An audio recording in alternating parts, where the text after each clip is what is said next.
Hey, what is up, everybody? Welcome to Rats on Film, the show where a bunch of film rats talk about and rank movies. Today on the show, we are talking about Frankenstein, Guillermo del Toro's Frankenstein, to be specific. Little rat chat episode. On the show with me today, I have Chris. Hey.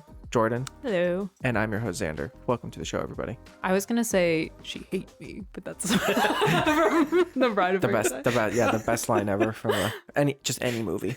She hate me. The way he delivers that voice, so good. Wrong Frankenstein movie though. Best. This is our first ever discussion of Guillermo del Toro films. His latest movie, released by Netflix. Chris, you are the biggest Guillermo del Toro fan that I know. Yes. Jordan, you also quite like Guillermo del Toro. I haven't seen all of his movies, but I enjoy the ones that I've seen. It's not that hard. I know. I haven't seen them all. Missing a couple. I need Devil's Backbone and I think one or two more. I'm on a Blade 2. I'm on a good run of his recent movies. Like I've seen all his movies since like Pacific Rim or something like that, I think. Guillermo del Toro, I love the man. I think he's got a really interesting distinction for me of he's one of my favorite filmmakers who has no movies that I love. I absolutely adore his creativity. I adore the way that he makes movies. I adore the way that he talks about movies, but he's not quite my sensibility. I like a lot of his films, but none of them are like all-time favorites for me. But I think he is an incredible filmmaker and I love him so much. I think I love almost every single one of his films. There's only a few. That's why I said biggest fan. I know. There's only a few that I'm like, it's all right. Of the ones that I've seen, I think the only one that I have an adverse reaction to is Pacific Rim. That's wild. They take a boat and they hit a monster with it. That's so cool. Yeah, I don't know. I can't warm up to that one. Pacific Rim might be the first one of his I ever saw. That's the first one I showed one of my friends. And I was like, you got to see it. And he's like, why? I'm like, Del Toro. He's wild. I love him for that. He definitely isn't like right up my alley in terms of, you know, we've talked about this. Like I'm like a scaredy rat. He's definitely like more in like the creepy vein. And he like he's got a very specific aesthetic. But I have so much respect for him as a filmmaker and the way that he approaches making stuff and expressing his art and doing his own thing. I think that is awesome and something to aspire to. Oh, yeah. I mean, I would watch all of his interviews all the time. He just loves talking about movies. Did we see him talk a couple years ago for Pinocchio? Yeah. I don't remember anything specifically that he said, but I remember loving everything that he said.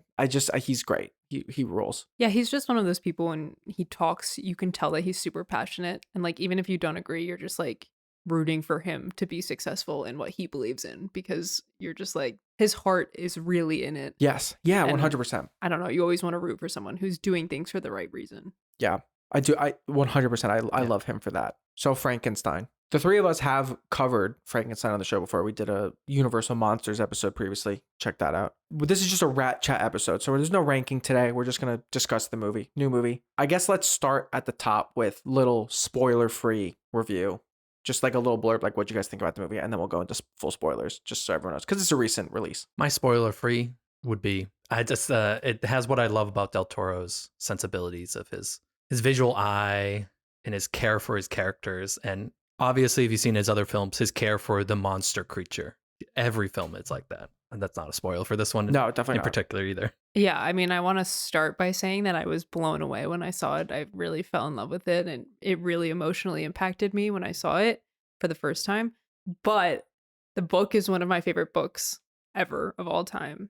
And I do think that there are some things that are just done better in the book for me. And I appreciate that this has, you know, a different angle to the main core story, but I just don't know that I love it as much as I love the book. That being said, I think it was completely stunning.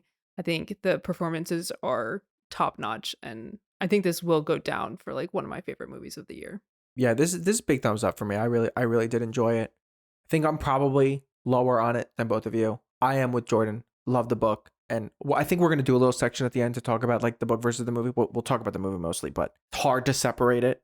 I think the book is incredible. One of my favorite books, one that you, Jordan, introduced me to only a couple of years ago, and I think it's incredible. I appreciate, though, it is weirdly the most closely adapted version of the book that I've ever seen on film, while still not really being accurate at the same time. Totally respect that he went with his own direction and his own take on the story and the subject matter. And I think that, yeah, ultimately it is a really moving story and a really powerful story and incredibly well performed. I was particularly blown away by Jacob Elordi. I think he's great in this. Let's get into spoilers. Talk freely about the movie. If you haven't seen the movie, spoiler alert, go watch it. One thing that I want to talk about to start is just I really think the prosthetics in this movie are really amazing on Jacob, but also just like the cadavers and like the Yuck. Yeah. Oh yeah. it's the special effects that are Yeah, sure. They're special. Yeah, they're like, handcrafted, probably enhanced by VFX, but handcrafted. You can tell that there are these physical objects that the actors are interacting with. And the design and also like the interactivity and just like the way that some of the cadavers move and like when he is cutting them, it's just realistic, but also stylistic in a way that just made me like really intrigued. Yeah, I fully agree. I think that, which one really stands out to me is the one on the table that's like tied down and like hunched over and like a little like nub. Oh, with the back He's got his splayed, back splayed open when he's trying to figure out like where to insert the prods. Ooh, very, very visceral. Yeah, very stylistic. I mean, that's what I've come to expect from Del Toro is this incredible uniqueness to a very familiar story. I mean, I can't even think about how many adaptations of Frankenstein there's been. Even not even direct adaptations. Exactly. Not even direct adaptations, but just inspired, like an Edward Scissorhands or Yeah. something like that, right? That's a Frankenstein-esque story. The original movie, the 1930s movie by Universal, is basically nothing like the book. And that has become so iconic and so synonymous with Frankenstein for people. It is really cool to see a completely original and a completely Del Toro take on the source material. I mean, it feels like, I think he's even mentioned this, it feels like this is what he's been working up to with all of his other past monster films. He always has had this affinity for the monster. And I think what separates this from, the other adaptations and even slightly the book is Victor's relation to him in the early stages. And just this idea that this monster's just put in the world and then just abused and then abandoned. Yeah, I mean, definitely. I think this adaptation has something unique where Victor is almost immediately a villain. Yes. And even when he's telling his own story, and it's like that section of the movie, you see the way that he treats the people around him. You see how aggressive he is and how angry and frustrated he gets. Yeah, his ego. And like, obviously that is the point of the book. That is the point of the character, that he's like this egomaniac who's just obsessed with science for science sake to see if he can do something. But I think this really brings like a different angle for that character, just kind of showing him like being more like, I don't even know what the word is, like abrasive as a character and less sympathetic, I think. Yeah, no, it's very true. I fully agree with you. I think that it's a really strong performance from Oscar Isaac, but it's a weird performance as well. It's not, again, I think this is going to keep coming up. So, accept this. Jordan and I at least have read the book, and I've read most of it it's, at this point. It's going to color my perception because I had read the book before I saw the movie. So I had preconceived notions about things, and I wish I could separate, but it's just not possible to. But he comes out swinging, like that scene in the classroom, like right off the bat. You're like, this guy's a sicko. This guy's crazy. I mean, it's been brought up that he's been directed to be this kind of rock star-ish thing. So I definitely feel that vibe of Del Toro's kind of doing this. I think Victor feels like he's needed to prove to his father, who he's hated, that he's better than him, maybe, and then also pass on the same kind of abrasive attitude to his own creation that he could not care less about. He's just made it, and then he's like, I don't know what to do after this. What's the point? That is one of the most interesting parts, and that's true of the book as well. Is that moment of, oh, I've done it, now what? Yeah, and I think that is such a human thing of why do we do the things that we do, and there aren't really answers for that. It's so bizarre to just not think of the consequences. And it's like the Joker quote that people like is like, I'm a dog chasing a car and I don't even know what I would do if I caught it. And like Victor's the dog that caught the car, and then he just goes, ugh. I mean, he does more than ugh. He literally like beats him and tries to burn him down. He's mad that he can't figure out more than one word, but like, Victor, give him a second. Yeah, literally, he's a baby. He was just born. He's a very tall baby. He's a very tall. He's a pretty scary looking baby. Yeah. He's scary looking, but also adorable. And I love on. him. No, I actually love him, and I want to hug him. When he's bald and fragile in his little diaper, I want to hug him. Yeah, I wish he kept cutting the hair. Don't want the nasty long hair. No, that's yucky. On the flip side of that coin, I think the creature in this movie, to Chris's point earlier, is handled with so much care to the point where he is almost faultless.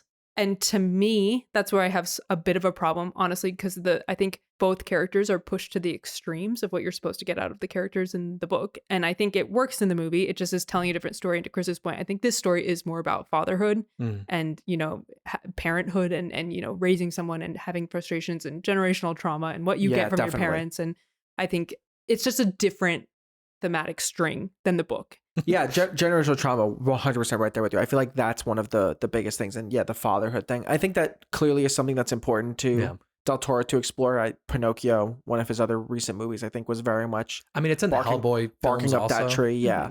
So it is something that clearly is important to him. And I do like that, expressing, something that you're grappling with through your art. I think that is the power of art and the beauty of art. And you as an audience can watch it and take things away from it that are specific to you. And he's putting things into it that are specific to him and adapting it from this source material. But I am with you about the core of the book for me is like, we're all monsters, but we're also all human. Like that's the thing is like the monster's not just a monster. The monster has feelings and emotions. And Victor's not just, he's also a bit of a monster.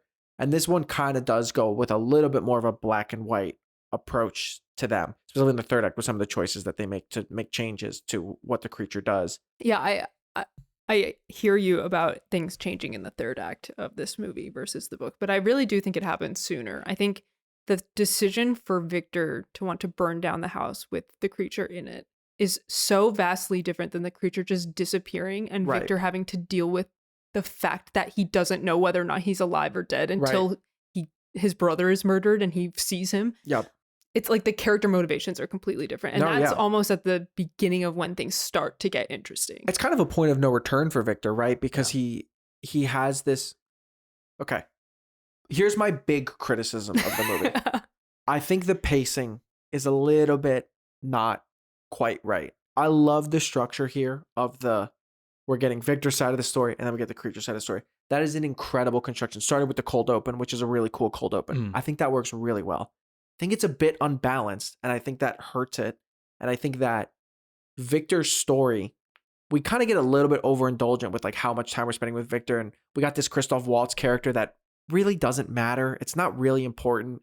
And the main thing that you need to take away from that is that Victor has this goal. What you were talking about with his father, he wants to surpass this guy that he hated. He has this goal to create this monster. He does. And then he goes, why the fuck did I do that? Hates him, turns on him, tries to kill him. Then you get the creature's perspective, and you're supposed to have this resolution, which you get to at the end. I think we're disproportionately spending time with Victor, and we're spending a lot of time getting Victor to be, what you're saying, Jordan, abrasive, mean, short-tempered, whatever. But I will say, I think it's intentional. And I think it works in this version of the story. I'm not against the version of it. I think that spending disproportionately more time with Victor, like it sets you up for not... my expectation is to spend the same amount of time with the monster and have like two sides of the same coin. But the monster story almost just like breezes right through. Bring this up because you said that's when the story really kicks off. I'm fully there with you. And that's like an hour and a half into the movie. I think some of it of spending time with him is, I think they try to do a little trick where, I mean, we haven't even talked about Mia Goth yet, where they try to make you seem like maybe Victor can be dulled, can come back down. But even in his interactions, you find out he's just still the same person. Yeah. Right. You get this like idea, maybe he can be a better person, but it's not really. He's not really in for that. He's just kind of still selfishly. And I think it's like the kind of little twist when you think, oh, maybe Victor's not the mad scientist, but no, he's still a sociopath by the end of his story. But yeah, so once the creature shows up, I am with you that the things really kick off and they get really interesting and they really escalate. He very quickly goes from like, I've done it to let's burn it all down. Which I think is a realistic reaction. Me too, yeah, right? yeah. And especially this guy who has all these undiscovered problems with his parents. Like, it makes sense for him to birth this child basically and to be like, actually, I regret all of this, burn it down. Especially after he sees Elizabeth and the monster interact. And I think he maybe has this moment of just like he just doesn't want this to happen anymore. Well, it's almost jealousy. Yeah. Like there's almost an element of jealousy, which even though she's betrothed to his husband. Yeah, literally. Sorry, his brother. She's about to be his sister, but we've been beating around the bush on this. Jacob Elordi as the creature. I mean, he's amazing. He really, It's one of my favorite performances I've ever seen him in, and I'm a huge fan of a lot of movies that he's in, specifically Priscilla and Saltburn, or I love them. I think Jacob completely transforms in this role, and you don't really see him. You see this vulnerable creature just trying to live life for the first time, and you're fully with him, from literally him playing with a leaf to him murdering people. Like the creature's chapter, or whatever section, the creature's tale part of this movie is just so moving to me. The scenes where he's like So good.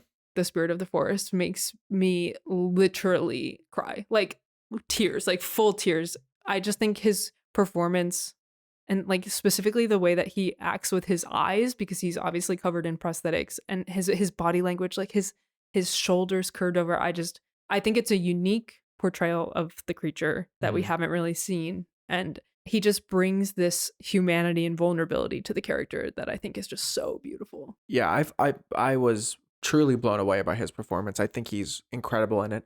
Not super familiar with him. I mean, he's a fairly young actor. Yeah. I've seen him in Saltburn and Priscilla, which I haven't thought seen he was The good in Kissing both Booth? of them. Haven't seen that. I haven't seen like any of his things. I haven't watched Euphoria, so I'm not super familiar with him. But I was really, really blown away by his performance. And yeah, I think you're right. The subtlety of it, the physicality of it. He is the anchor of the movie. I think if you don't buy into the empathy and the understanding for the creature's tale after you've heard Victor's tale, because you're not really supposed to sympathize with Victor. You're maybe supposed to understand him and like how ambition gets the better of people. You know, it's kind of like a tale as old as time sort of thing of like, we asked if we could, not if we should, right? Whatever. But as soon as the creature's tale starts, you really have to buy into him being a person, him not being a monster, him not being a creature, him having a soul and humanity. And it's really, really beautifully delivered by Elodie's performance. Yeah, his performance, the makeup, the costuming, it just all goes hand in hand to make this. It's so creepy, but it's good. Yeah, but it's creepy, but it's no, like, it's good. It's creepy and it's disgusting, especially when he learns he can't die, and it gets even worse at times. He looks disgusting, but it's kind of like perfect in a way. Yeah, I love the like soldier's jacket he puts on. Like it completes the look, and his long ratty hair. And the rats. And the rats. Shout outs to the rats. He's His friends with friends. rats, so Yeah, a friend of the rat is a friend of the pod. I mean, it kind of works, he's wearing a soldier's jacket. He's probably, most of his body parts are probably from soldiers, as we've seen earlier. And it's just like discarded. The idea of, these soldiers are just discarded by the people who trained them, sent them out and just like left them like, oh, whatever. So it kind of works for him too. Yeah, there's that like that little scent of the anti-war message in the background of this, which is another thing that's important to Del Toro is in a lot of his films, almost every single one of them. yeah, I kind of feel like, unlike the book, one of the main themes of this movie is like forgiveness. I think that's really the core of this movie, right? You set up Victor being this harsh, abrasive character, as we've mentioned. You set up the creature as being a baby who is learning the world, and unlike the book, he does experience some compassion from Elizabeth at a young age, whereas like the creature doesn't really get that in the book. Which I don't know about.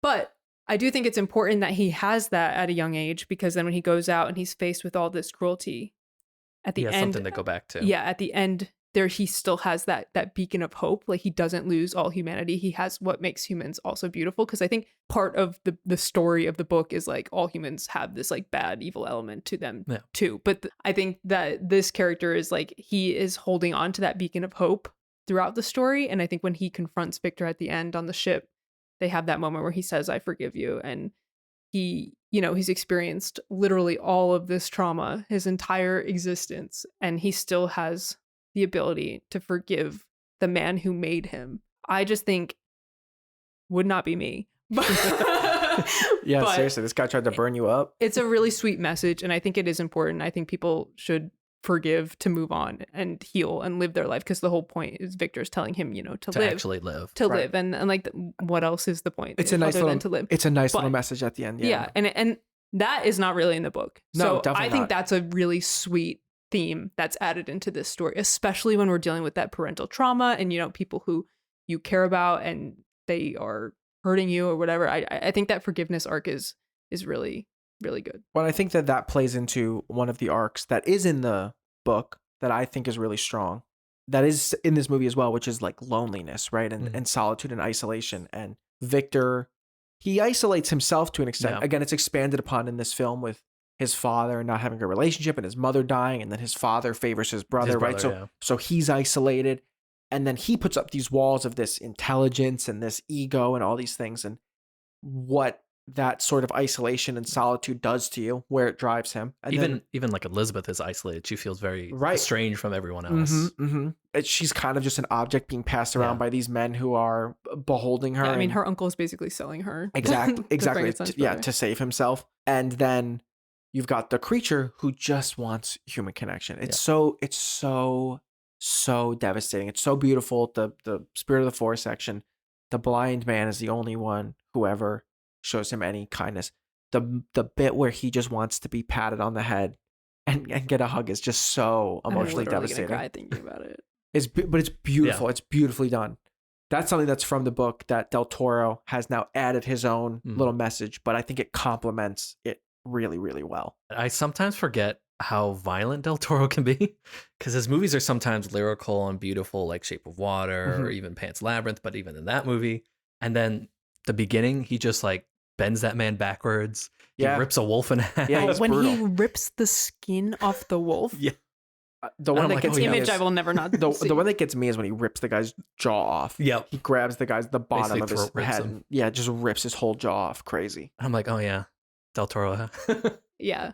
Yeah, for all of the themes of forgiveness, there is a lot of violence in this movie. Yeah. Both, emotional violence and also physical violence that almost all of the characters participate in. Yeah. I think another difference from the book that's in this movie that I think works with the way that the character is set up, but as a fan of Victor in the book, I'm like, what the hell? Is that Victor shoots Elizabeth?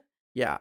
Crazy. I take some issue with this because I feel like it detracts from the part of the message of this is like, to an extent, the world made Victor who he is, which then in turn made the creature who then went out into the world and then was made into who he is. And the fact that this world lacks so much compassion and it turns people into monsters because the creature starts as this pure innocence. People aren't born like being like stab, Yeah. kill, rip jaws off, rip wolf skin off. It's not how it starts. The world pushes people in that direction because of how cruel it can be in a lot of ways. And I think I miss that a little bit with like the creature begging Victor, can I just have a friend? Like I've tried. Please. People won't do it. Like I've tried to connect with people. They thought I was really cool. I was getting them bundles of sticks. I was fixing their fences. I was helping out, and then they saw me and they shot me. What the fuck? And it doesn't drive him to violence out of anger. He only really commits violence out of self-defense, which is not quite the same thing. And I think that's a little bit of a missing piece. Again, this is coming from someone who's read the book that I'm missing here, which I wish I could separate it, but it's hard for me too. But one thing that I like about Victor shooting Elizabeth, which I don't like, but I do like, is that I think it's a bit of poetic justice for his father because Victor blames his father for killing his mother. Sure. Right? Yeah. And it's like that full circle moment where Victor has become his dad. Basically, and I think his for the brother creature, killed- right, when he yeah. is Very, at a very point true. where he is, hunting Victor, all he wants is revenge. He has now become his father, and it's this cycle It's that the cycle. continues, Yep, right? the generational Until the trauma. end, when there's this conversation and they forgive each other. And They actually sit down and talk instead of just following each other to the Holy waist. shit! What Literally. a fucking Yeah, like, concept. Let's literally. not blow dynamite up at each other. Let's Yeah. actually Yeah, talk. that part's kind of sick though. That So I part's do- cool. it's when he sick. goes run. yeah, that's good. But I do like that parallel that like it is Mia Goth in both instances, right? And That's a it's- great point that yeah. I hadn't considered. That's really smart. and I think that is successful. Yeah, That's why definitely. I have such mixed feelings about this movie because I love the book so much, and I don't think this movie does a lot that the book does as well. But I think this movie brings a whole new thematic portfolio to what this story could be, and I think it does all of those things really well. I think that's what he does really well is he takes something and he doesn't literally one-to-one. He takes the essence of what it is and makes it his. I mean, Shape of Water is basically Creature from the Black Lagoon, right? Mhm. But it just takes the essence of what it is and it brings it over. And then Nightmare Alley is a remake and it does the same thing where he gets the general what it should be, but he brings his own ideas and themes for what he thinks can work with it. And he's doing the same here. Yeah. too. And I think he's incredibly successful at the things that he's barking up the tree of, the things that he's aiming for, the things that he's setting up and paying off. I do think they are really strong.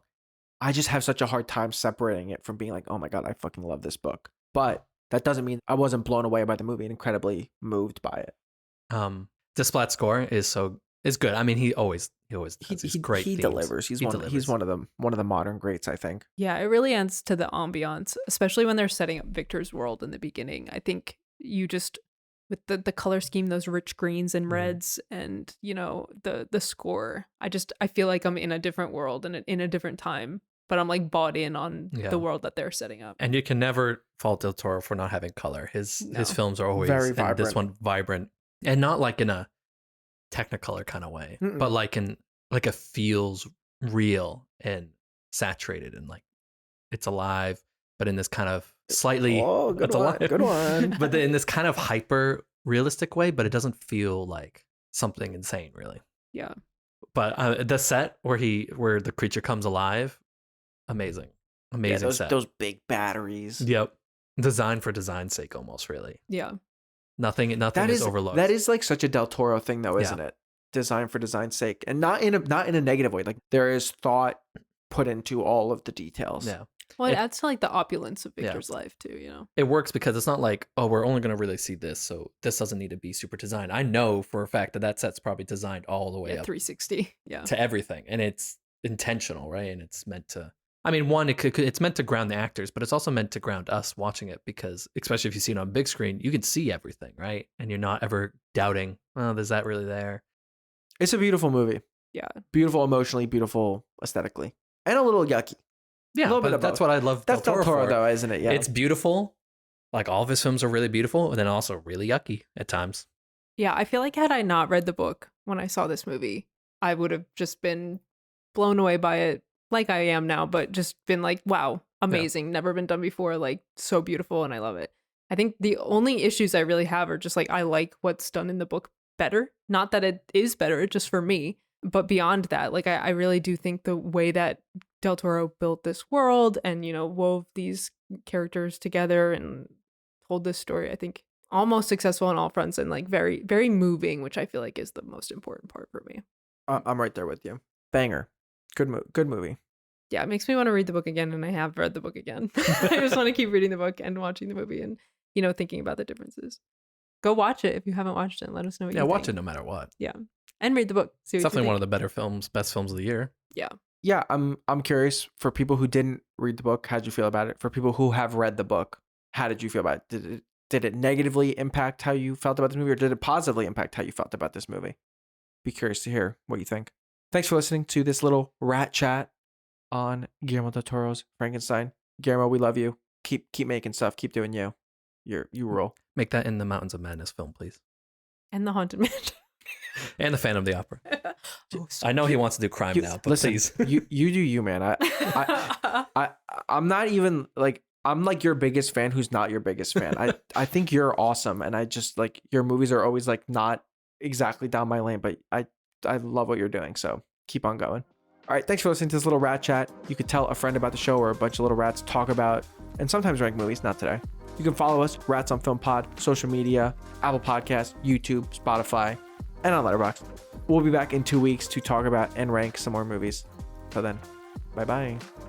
Victor. Go live.